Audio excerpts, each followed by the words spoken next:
j'ai regardé l'épisode 60 de bonne heure. Et ben, quoi dire sur cet épisode? Bon, déjà, le réalisateur a tout simplement expliqué les timelines. Et je pense que ceci est une bonne chose d'expliquer comme quoi ce qui se passe dans le temps de la Z-Warriors n'affecte pas et ne change pas ce qui se passe dans le monde de Mirai Trunks. Je pense que ça c'était un point très important à expliquer à tout le monde. Et la manière que ceci a été expliqué, ça a été bien fait. C'est au moins c'est clair, c'est net, c'est dit, même si le dieu de la destruction a détruit Zama dans le monde de la Z-Warrior, et ben dans le temps de Mirai Trunks, il ne se passe rien, ça ne change rien.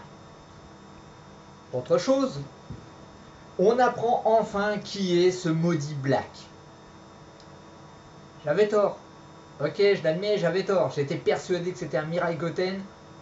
Eh ben non, c'est tout simplement que Zama a fait ressusciter Son Goku et qu'il a pris possession du corps de Son Goku. Tout simplement. Après, donc ce Black Zama, c'est comme ça que je vais le nommer, hein, Black Goku, Black Zama, appelez-le comme vous voulez, a créé tout simplement un clone de lui-même pour faire croire que voilà, il est toujours là et ça embrouille l'esprit de tout le monde.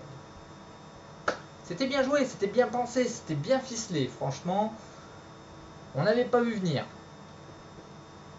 Quoi dire de plus? Nous avons aussi appris que Trunks, Mirai Trunks, possède une puissance enfouie en lui, un petit peu à la Sangohan. Alors, pour ceux qui suivent ma chaîne, j'en avais déjà parlé à l'épisode précédent, souvenez-vous ce qu'il a dit lorsqu'il a battu, comment il s'appelait là, Badra, le gardien, ah zut, j'ai oublié son nom. Si, c'est Badra, je crois que c'est ça, c'est Badra, bref, celui qui crache des monarques quoi, j'ai oublié son nom. Quand il a battu cet ennemi-là, il dit avoir reçu un coup de main télépathique. Et c'est vrai que c'est très louche, sachant que ce qui s'est passé dans le monde de la Z-Warriors ne s'est pas passé forcément de la même manière dans le monde de Mirai Trunks. Donc, on peut en conclure ceci.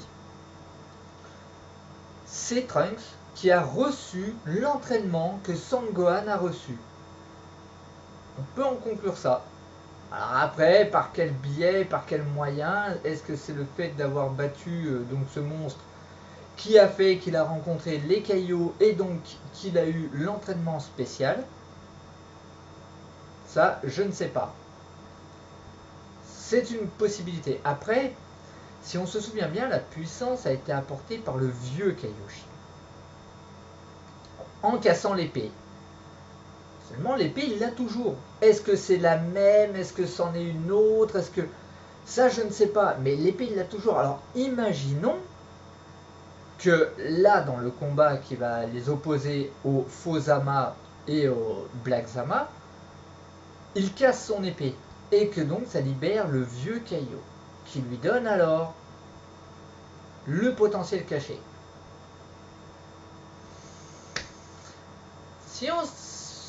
Si on calcule à peu près, ça pourrait presque équivaloir à un Super Saiyajin Blue. Presque.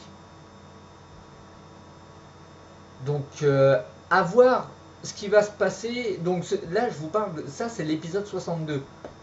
L'épisode 61, ça, apparemment, ça va être, pour ceux qui ont regardé la fin de l'épisode 60, ça va être du combat donc dans le futur entre les deux équipes. Je ne pense pas que dans l'épisode 60, il va y avoir un retournement de situation. Je pense qu'ils vont faire durer le combat. Puisque dans l'épisode 61, non 62, Trunks pète un câble. Donc à mon avis, cette histoire d'épée ou de vieux caillou va se passer dans l'épisode 61. Voilà, c'est ce que je voulais dire. Dans l'épisode 61, ils vont faire durer le combat parce qu'il y aura cette histoire avec le vieux Kaio qui va revenir. Moi, c'est ce qui me paraît le plus logique. Après, qui va gagner? En toute logique, c'est la Z-Warrior. Sinon, ça n'a ni qu'une ni tête. Il y a un autre truc moi, qui me chiffonne, c'est que Goku a toujours pas appuyé sur ce maudit bouton rouge. Il l'a toujours pas fait. Qu'est-ce qui se passerait si, dans cette timeline, sachant que dans cette timeline, le dieu des dieux n'est pas censé connaître Goku, qu'est-ce qui se passe si il appelle le dieu des dieux? Est-ce que le dieu des dieux énervé va venir ne pas comprendre ce qui se passe et se mettre à tuer tout le monde? Ou est-ce que le dieu des dieux est un pour tous les mondes, qu'il soit parallèle, qu'il soit ceci, qu'il soit cela, et donc qu'il va reconnaître Son Goku et tuer le Black Zama et le faux Zama? C'est une possibilité aussi à voir. Il y a pas mal de gens qui se cassent vraiment le gadin à connaître tous les titres des épisodes les titres des épisodes à venir. D'un côté, c'est pas trop mal parce que ça nous donne un petit indice sur comment la chose va être tournée, qu'est-ce qui risque éventuellement de se passer. Mais d'un autre côté, ça gâche un peu le plaisir. C'est le fait de découvrir sans vraiment savoir ce qui peut éventuellement se passer, c'est pas mal aussi. Surtout là, bon, l'épisode 62 où Trunks va avoir une nouvelle puissance. Alors imaginez-vous un Mirai Trunks en blue. Bon, vous me direz, il a déjà les cheveux bleus, donc bleu et bleu, ça va pas se voir. Hein. Non, je pense plutôt qu'au contraire, s'il devait avoir une nouvelle transformation, ça serait pas en bleu, mais en noir. Pourquoi en noir?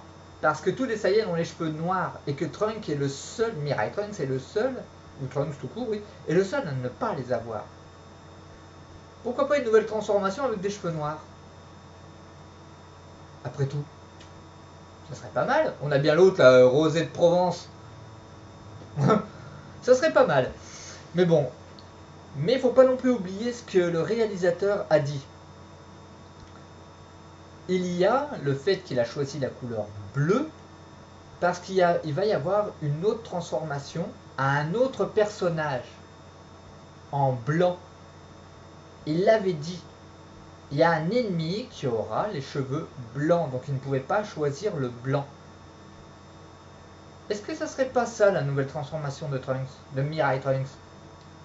Un Mirai Trunks avec les cheveux blancs, les cheveux argentés, blancs, pour contrer le rosé de Provence. Ça serait pas con, ça serait pas con. Mais bon, il me semble que là les épisodes vont se dérouler tout à fait normalement, c'est-à-dire un par semaine, et il va pas y avoir de 15 jours sans rien. Donc, ma foi, on verra ce qui va se passer. Ah, aussi un truc dans l'épisode, au début de l'épisode 60, j'ai pas compris pourquoi Trunks a mâché le Jinzu avant de le donner à Mei. Et il pouvait mâcher, je crois. Bon, Sangoku qui pose une question stupide, ça merci, on sait tous qu'il est con, mais à ce point-là quand même. Voilà. Il y a juste tout petit détail. Pourquoi croquer le Jinzu, sachant qu'une fois qu'il est croqué, normalement, il a moins d'effet. Souvenez-vous, dans un épisode dans Dragon Ball Z, et il y en a un qui casse le dernier Jinzu en deux, il en mange la moitié, il en donne l'autre moitié à quelqu'un d'autre, je ne sais plus à qui. L'autre personne récupère un peu de force, mais pas la totalité. Il le dit lui-même, je n'ai récupéré qu'une partie de mes capacités. Normal, le Jinzu a été cassé. Donc là, s'il est broyé, il est quasiment sans effet. Et pourtant, Mei s'enlève, pouf, ah bah ça y est, je vais mieux. Je comprends pas tout là. Mais bon, vous allez me dire, oui, le monde de la Z-Warrior n'est pas le même que celui de Mirai Trunks, ça se passe pas tout à fait de la même manière. Alors, mon pronostic pour les choses à venir, c'est simple. Trunks va avoir une nouvelle transformation. Pour moi, ça sera soit des cheveux blancs, soit des cheveux noirs. Ça me paraît ce qui est plus logique. Je le vois pas se transformer en Super Saiyajin Blue parce qu'il a déjà des cheveux bleus. Donc c'est stupide. Qu'est-ce qui va se passer? Je pense que le Zama va s'en prendre plein la gueule. Mais après, quelque chose me dit qu'ils vont se servir des Super Dragon Ball comme a fait Zama pour tout simplement remonter le temps.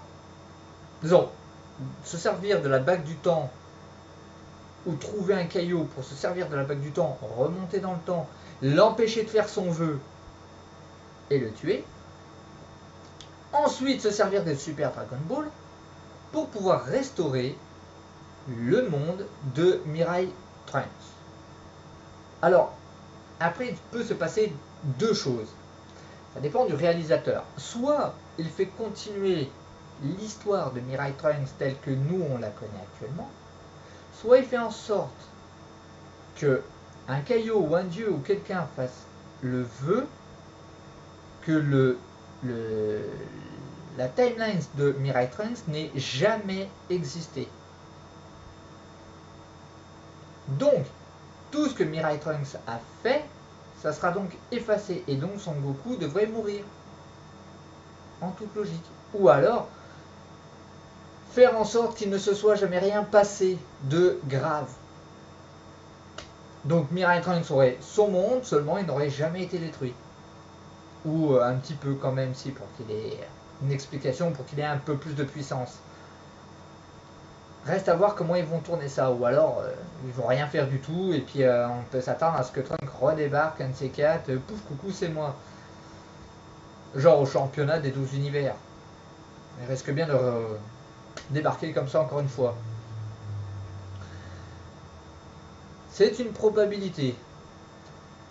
Il se peut aussi qu'il demande à ce que toute la Z-Warrior soit ressuscitée dans le monde de Trunks, de Mirai Trunks. Car une fois que c'est fait, ils peuvent invoquer Chiron et réparer toute la planète. Ni vu ni connu, je t'embrouille. Bon, c'est vrai qu'il y a le dieu de la destruction qui va pas être content si... disons, il va pas être content. Un monde qui est censé être détruit, qui brusquement, pouf, il revit. On sait pas comment, on sait pas pourquoi. Il risque de pas être content. Mais bon. À voir. À voir. Donc voilà, donc c'est... Cet épisode était bof. À part qu'il y ait une bonne explication qui se devait d'être posée. J'ai trouvé cet épisode vraiment bof. L'épisode 61 et 62 vont être beaucoup plus intéressants et j'ai hâte d'être dans une semaine pour voir la suite des événements. Sur ce, n'hésitez pas à dire ce que vous en avez pensé, n'hésitez pas à expliquer vos points de vue. Je remercie la personne qui m'a, la semaine dernière, dit ce qui allait se passer dans cet épisode, le fait que donc Black n'est ni plus ni moins que Zama avec le corps de Goku. Ça gâche un peu le plaisir, mais bon, c'est pas grave, hein, c'est fait. Merci.